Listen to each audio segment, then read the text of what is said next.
இன்னைக்கு நம்ம terrifier teacher at gold school 17th எபிசோட தான் பார்க்க போறோம். எபிசோட ஓப்பனிங்ல சம்மருக்காக ஹிஜிட்டா பார்த்தா சானோவையும் அந்த குட்டி பையனையும் கூட்டிட்டு பீச்சுக்கு வந்திருக்கான. வந்த இடத்துல இந்த ஹிஜிட்டா என்னென்னலாம் பிளான் பண்ணி வச்சிருந்திருக்க. ஆனா நம்ம சானோவும் அந்த குட்டி பையனும் ஓரமா போய் வந்துட்டு மணல் வீடு கட்டி விளாண்டுட்டு இருப்பானுங்க. தம்பி இப்படி வந்து தனியா வந்துட்டு இருந்தா எப்படிப்பா, அப்படியே வாப்பா கொஞ்சம் சென்டர்ல போய் உட்காருவோம்னு சொல்லும் போது சரின்ட்டு சென்டர்ல போய் வந்து மணல் வீடு கட்டிட்டு இருப்பானுங்களா. அப்ப அங்க இருக்கிற 2-3 பொண்ணுங்க அப்படியே சானோவை பார்த்துட்டு அவங்ககிட்ட வந்து பேச ஆரம்பிக்கும் போது, ஐயா ஜாலி பொண்ணுங்க எல்லாரும் சானோவை பார்த்து பேச வராங்க, இதான் சான்ஸ், நாமளும் போய் அந்த பொண்ணுங்க கிட்ட பேசலாம் ஹிஜிட்டா நினைப்பான். ஆனா அந்த பொண்ணுங்க கிட்ட போயிட்டு ஒரு அழகான பையன் ஒரு மணல் வீடு கட்டி விட மாட்டேங்கிறே போங்கடி அப்படின்னு சொல்லி அச்சு பத்தி விட போட்டு வச்ச பிளான் எல்லாம் நாசமா போகுதுன்னு நம்ம ஹிஜிட்டாக்கும் சரி மத்த பசங்களுக்கும் சரி சரியான வருத்தம். நம்ம கிளாஸஸ் அந்த பொண்ணுங்களா இருப்பாங்கல்ல, சோ அவங்களும் அந்த இடத்துக்கு வருவாங்க.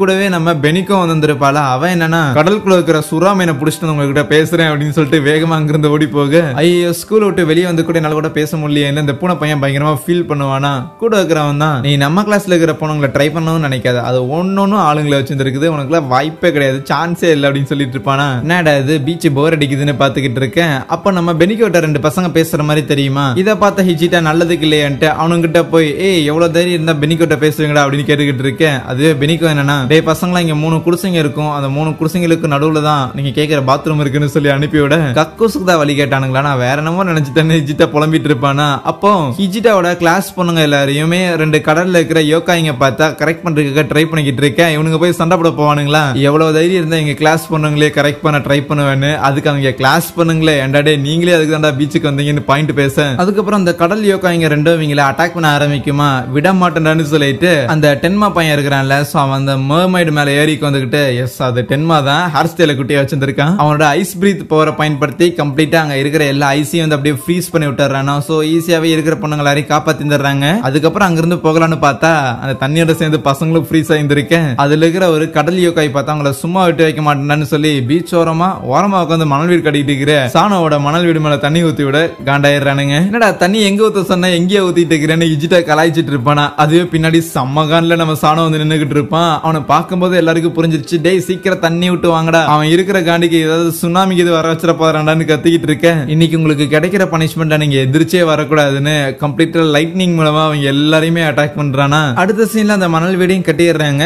பட் இருந்தாலும் அந்த குட்டி பையன், ஆமா எதுக்கு தண்ணிக்குள்ள இத்தனை பேர் தூங்கிட்டு இருக்கிறாங்கன்னு கேட்க அவங்க எல்லாரும் வாங்கின ஷாக்ல படுத்துருக்கானுங்க. அவ்வளவுதான் அன்னைக்கு ஈவினிங் எல்லாம் விளையாண்டு முடிச்சுட்டு நம்ம பெனிக்கோ ஹிஜிட்டா அந்த ஒத்தக்கனை அப்படின்னு சொல்லி எல்லாரும் வீட்டுக்கு போயிடுறாங்க. ஹிஜிட்டா வீட்டுக்கு தான் அந்த ஒத்தக்கனை வந்திருக்கானா. அப்படியே பேனு படுத்துக்கிட்டு இருக்கும் போது அவங்க அம்மா வந்துட்டு, டே ஹிஜிட்டா பையா நாளைக்கு என்ன தேதின்னு உனக்கு ஞாபகம் இருக்கான்னு கேட்கும் போது, நாளைக்கு என்ன தேதின்னு போய் கேலண்டர்ல பாப்பானா.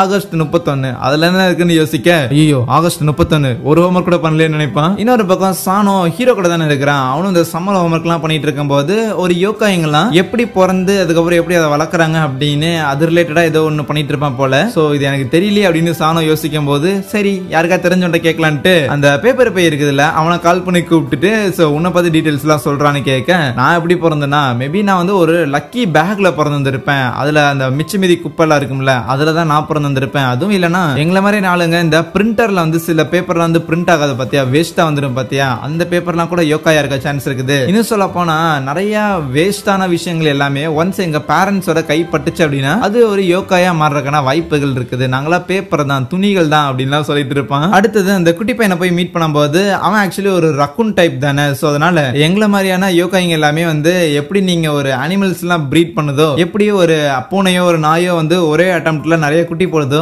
அதே மாதிரி தான் நாங்க பிறப்போம். ஈவன் டனாகாவாத்தி இருக்கிறாருல அவரு ஒரு டைப் ஆஃப் அனிமல் தான். சோ அவருக்கும் நிறைய சிப்ளிங்ஸ் இருக்கிறாங்க. ஈவன் அந்த பூனை பையன் இருக்கிறான்ல அவனுக்கும் நிறைய சிப்ளிங்ஸ் இருக்கிறாங்க. அந்த மாதிரி தான் அப்படின்னு இன்ஃபர்மேஷன் எல்லாம் சொல்லிட்டு இருப்பானா. சோ அடுத்தது பார்த்தா இந்த லேண்டன் தலையன் ஒருத்தர் இருப்பான். இந்த தலையில விளக்க வச்சுக்கிட்டு சோ அவனை போய் விசாரிக்கும் போது அவன் சும்மா ஒரு பல்ப் ஆன் பண்ண அந்த பல்ப் அப்படியே குழந்தை மாதிரி கத்த ஆரம்பிச்சிடும். இதோ புது யோகாய் பிறந்துருச்சு பாத்தீங்களா, இதே மாதிரி தான். ஆனா இந்த பல்ப் யோகாயிலேயே நான் தான் ஃபர்ஸ்ட். ஏன் தெரியுமா, ஒரு 300 வருஷத்துக்கு முன்னாடி இருந்த காலகட்டத்தில் இருக்கிற போலீஸ்லாம் இருப்பாங்கல்ல, சோ அவங்க நைட் நேரத்துல பயன்படுத்துறதுக்காக சில லேண்டன்லாம் வச்சிருந்திருப்பாங்க. சோ அந்த லேண்டன்ல சில இறந்து போன கிரிமினல்ஸோட சோல்ஸ் எல்லாம் உள்ள போய் தான் நான் உருவானேன். சோ பேசிக்கா உயிரினமா இல்லாம பொருட்களோட பேயா இருக்கிற ஆளுங்களா இருக்கிறாங்கல்ல. சோ நாங்க எல்லாருமே வேற ஏதாவது ஒரு சோல் வந்து உள்ள போச்சு அப்படின்னா தான் உருவாகிற மாதிரி இருக்கும்னு சொல்லிட்டு இருப்பான். இதெல்லாம் நோட் பண்ண சானோமே இவன் ஒருத்தன் கதை தான் பேய் கதை மாதிரியே இருக்குதுன்னு சொல்லுவான். அடுத்தது ஹிஜிட்டாட்ட போய் விசாரிக்கும் போது ஹிஜிட்டா அந்த மாதிரி விவசாய நிலத்துல இருந்து பிறந்திருப்பானாமா. ஒரு நாள் சும்மா விவசாயம் பார்த்துட்டு இருந்தாங்க. சோ அப்பதான் சேரா இருக்கிற என்ன கண்டுபிடிச்சாங்கன்னு. அதுவே கிராஸ் பிரீட் மாதிரி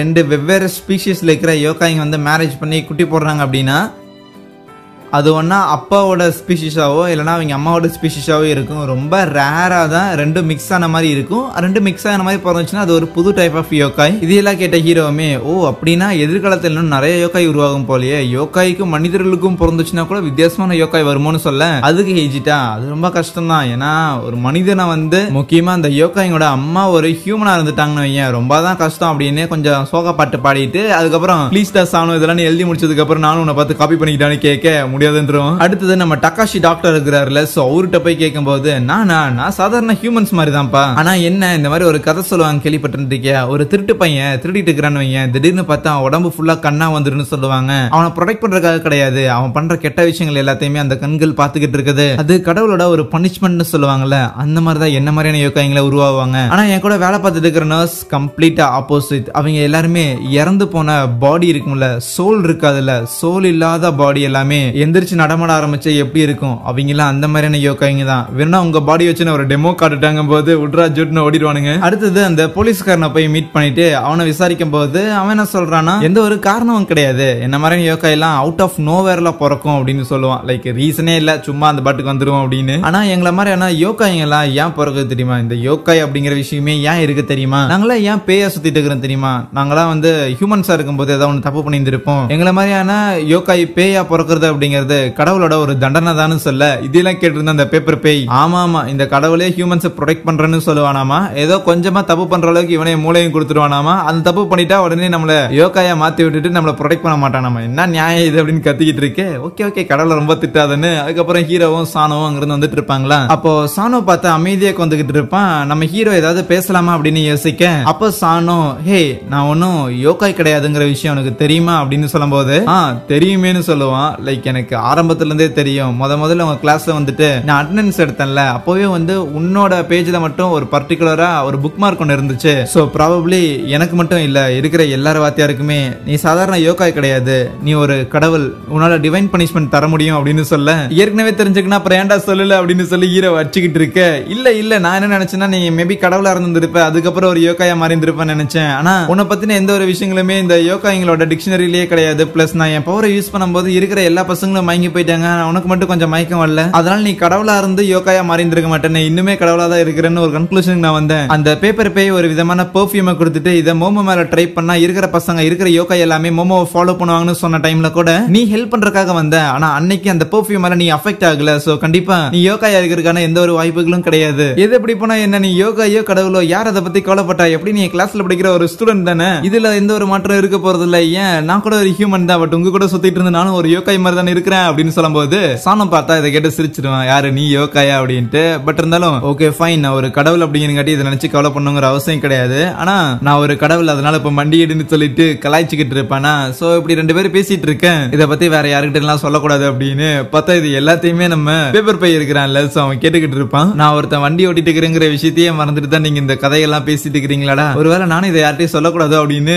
அவன் ஒரு பெரிய காம்ப்ளெக்ஸ்குள்ள மாட்டி இருப்பான். அப்ப ஹீரோவும் சரி சானோ இந்த மாதிரி நீ ஒரு கடவுளா இருந்துட்டு எதுக்கு இந்த ஸ்கூலுக்கு வந்தேன்னு தெரிஞ்சுக்கலாமான்னு கேட்க இல்ல இது ரொம்ப பர்சனலா போயிட்டு இருக்குது, இதுக்கு மேல நான் இந்த விஷயத்தை தெரிஞ்சுக்க கூடாதுன்னு சொல்லிட்டு அந்த பேப்பர் பை புதுசா தயாரிச்ச ஒரு பாம்பை பயன்படுத்துவானா. அது ஸ்கைல ஒரு பெரிய ஃபயர் ஒர்க்ஸ் மாதிரி நடக்க ஆரம்பிக்க இருக்கிற எல்லாரும் அதை பார்ப்பாங்க. ஹிஜிட்டா மட்டும் எதையும் என்ஜாய் பண்ண முடியாம வெறும் நோட் புக் வச்சுட்டு வந்து இருந்திருப்பான், இன்னும் ஹோம்ஒர்க் எழுதிருக்க மாட்டான். அடுத்த நாள் ஸ்கூல் ஆரம்பிச்சிருக்குமா, ஹிஜிட்டாவும் போய் நம்ம டனக்கா வாத்தியாரை மீட் பண்ண. அப்ப டனக்கா வாத்தியார் கேட்பாரு, ஓகே நீ ஹோம்ஒர்க் பண்ணலினா வாத்தியாருங்க என்ன உன்னை பண்ணுவாங்க அப்படின்னு சொல்லி அதை வச்சு ஒரு ரிசர்ச் பண்ணலாம், அதை வச்சு ஒரு ஹோம்ஒர்க் பண்ணலாம்னு இருந்திருக்கேன், என்ன பண்றேன்னு காட்டுட்டாடா அப்படின்னு சொல்லிட்டு அவனை துரத்த ஆரம்பிக்க அங்கே இந்த ஒரு எபிசோடை முடிக்கிறாங்க. சரி, தேங்க்யூ.